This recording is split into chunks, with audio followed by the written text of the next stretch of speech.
Most people are not getting results when they go to the gym every day because they're not applying these concepts to their resistance training. Hi, I'm Discipline Dave, and I'm here to tell you the reason why people fall into these traps because they listen to phrases like this: no pain, no gain, no days off. You need to work out twice a day if you want to get real results. Now, I want you to get those thoughts and those phrases out of your head, and I want you to replace it with this: am I weight lifting or am I weight training? There is a difference. What I mean by that, in every exercise, what you should be thinking is, am I feeling the best contraction with the muscle I'm trying to develop?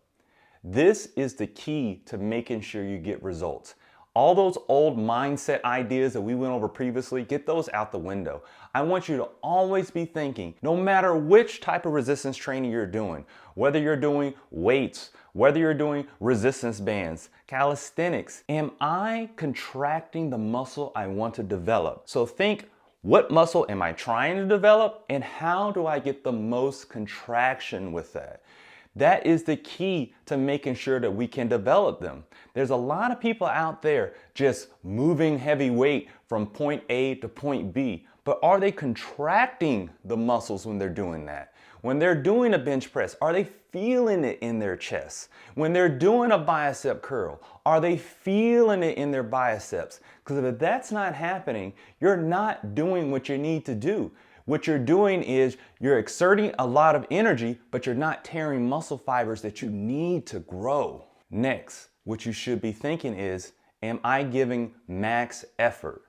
Max effort is something that people think they're doing, but they're really not. When you have a set or a rep that you have in mind, let's say if you have a number of 8 to 10. So what that means is, in a set, you're gonna do between 8 to 10 reps.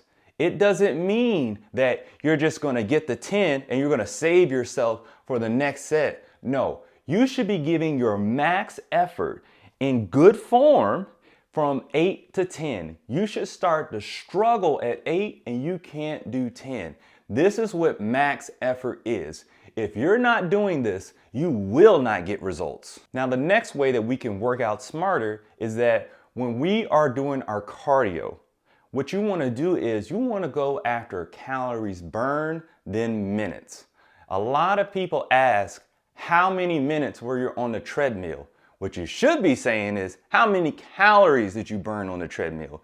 Because effort is going to change from day to day. So don't go off of minutes. Now, if you're going to get on a treadmill and you're going to burn 200 calories, 300 calories, that's what you want to do. The time is going to be irrelevant, because what I recommend is doing cardio after your workout, but because of effort, whatever muscle groups you're working that day versus a large one or a small one, you have more energy one day, less energy the other day, you're going to need to go off of calories burned, because your heart rate may be higher one day. You may have gave more effort one day. You can burn a lot more calories in that same amount of time. So what you need to do is think about calories burned, because on the reverse, which happens normally, is that maybe you really kicked your butt for the first 3 days, and the 4th day you're really exhausted. So you're just kind of giving this half effort here. Once you get on that treadmill, if you do that time there, you just may be lugging along on the elliptical or just trying to do a light little jog when it comes to using a treadmill. So you want to go off their calories burned, because that's going to be a lot more accurate in getting you results. Now, next, when it comes to working out smarter, and I kind of alluded to this previously, is that you don't want to mix your cardio with your resistance training. And with that, that means you want to take an adequate rest in between sets, okay? So you want to make sure that you're recovered for your next set. So I don't want you to just keep pushing through sets with 15-second rest or 30 seconds. You want to give yourself enough time to recover so you can really maximize that effort in every single set, because you don't want to mix the cardio with that, because you want to do is use all those muscle fibers to get that motion that you need to do to contract that muscle. You don't want to have muscle fatigue. You want to tear those muscle fibers, and you want to make sure you're recovered enough that you can do that. Also, when you're doing that resistance training and you're using those heavy weights, your body's gonna say, oh, I need to adapt and grow. So it needs that stress of the heavy resistance in order to really make sure that blood flow gets to the muscle and you can really build yourself up. So make sure you take an adequate rest and don't mix that cardio in with your resistance training. It should be two separate things. Now here is something that smart people do. And I feel like I'm talking to smart people if you click this video. You wanna make sure you hit the like button. What I mean by also what smart people do is that they use the right equipment. So when it comes to using the right equipment, shoes matter. You wanna make sure that you have the right shoes, the right tool for what you're doing in the exercise. Now, when it comes to resistance training, when it comes to lifting weights, when it comes to trying to do something where you're contracting muscles and you're in a stable position, the best shoes that you can use are ones with a flat bottom. Now, this is what most people do. They're out there and they're using running shoes for everything one size fits all. But that is a tool for running. Running shoes are designed to propel you forward. They have a thick heel at the bottom and it's thin in the middle. But we don't want that when it comes to resistance training. When you're like lifting weights, or if you're using resistance bands, if you're using calisthenics, a lot of those movements, you wanna make sure that you're stable. So you want a flat bottom. That's right, and you don't want cushioning. The reason why there's a lot of cushioning in the running shoes is because you're gonna be doing a lot of pounding.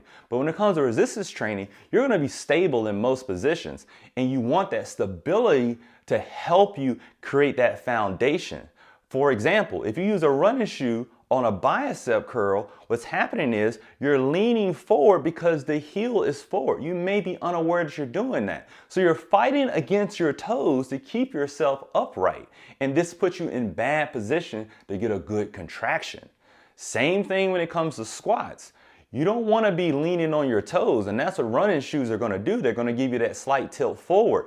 And with all that nice plus cushioning, when it comes to those air bubbles, or if it comes to boosts with Adidas there, they feel very good. But the thing is, it's going to keep you in an unstably wobbly position, and you're fighting against that to create stability, and you're on your toes. So you want something flat, and you don't have to spend a lot of money. There's great flat shoes out there with extremely limited cushioning, like Converse, Chuck Taylors, or if it comes to Vans, or you can go barefoot. But what you want to do is make sure you have the right tool for the exercise. Now, running shoes aren't bad. They're just bad for weightlifting and resistance training. What you want to do is use a running shoe for when you do your cardio later. So make sure that you have the tool for the exercise. Now for the high level smart fitness person, they know this. So I'm gonna let you in on a little secret.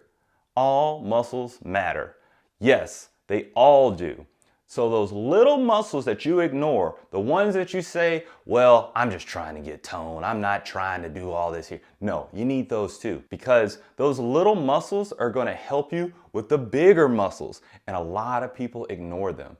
So for instance, your upper back, the scapular muscles, your traps, that is going to be essential to all your upper body workouts. So if you can't do a pull-up, a wide grip pull-up, it's tough for you. If you're hoisting yourself up, that is a key indicator that that muscle is not developed. You want to make sure that you put room in your exercises for those.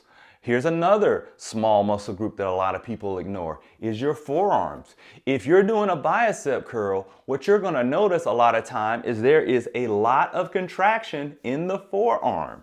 And if those forearms aren't developed, you're gonna reach a plateau and you're gonna be stuck doing the same amount of weight on your bicep curl. Your arms won't grow because your forearms are limiting what more you can do. It's not that your biceps need to grow, your forearms need to grow in order to make sure that you can keep improving on this exercise. Calf muscles is another one there. Glutes, all these things are going to be essential when it comes to making sure that you can do the things that you really want to develop, your biceps, your chest, your quads, in order to get really big muscles, those show me muscles that you want. But I'm telling you, I'm telling you, you want to make sure that you work out those small muscle groups. I spent many years ignoring them, and I'm telling you that you need to learn from my mistakes, and this is going to take your fitness to the next level. Now, this encompasses everything. Make sure you remember this. You don't want to sacrifice form for more resistance. You don't want to just keep adding weight just because you want to show off to your buddies or someone in the gym there and sacrifice your form, because this won't get you results if you're just hoisting those weights up. So you want to make sure that you have great form in your exercises, and then you want to make sure that you improve on that. This is why we call it resistance training, not weight lifting or weight training versus weight lifting. Every day you're training to perfect that form. You're trying to get better at that muscle contraction. You're trying to make sure that you're extremely stable every single time. And then you're going to add progressive overload to give more and more resistance in that perfect form. This is how you get a well-developed, sculpted body. This is how it is done. So if you do things too fast or too early, you're not going to get results. So now that we know how to work out smarter, there's also some exercises that you should completely avoid. So go ahead and check out this video next so you know what exercises not to do. And then go ahead and check out this video if you want to see how to get a more developed, bigger chest.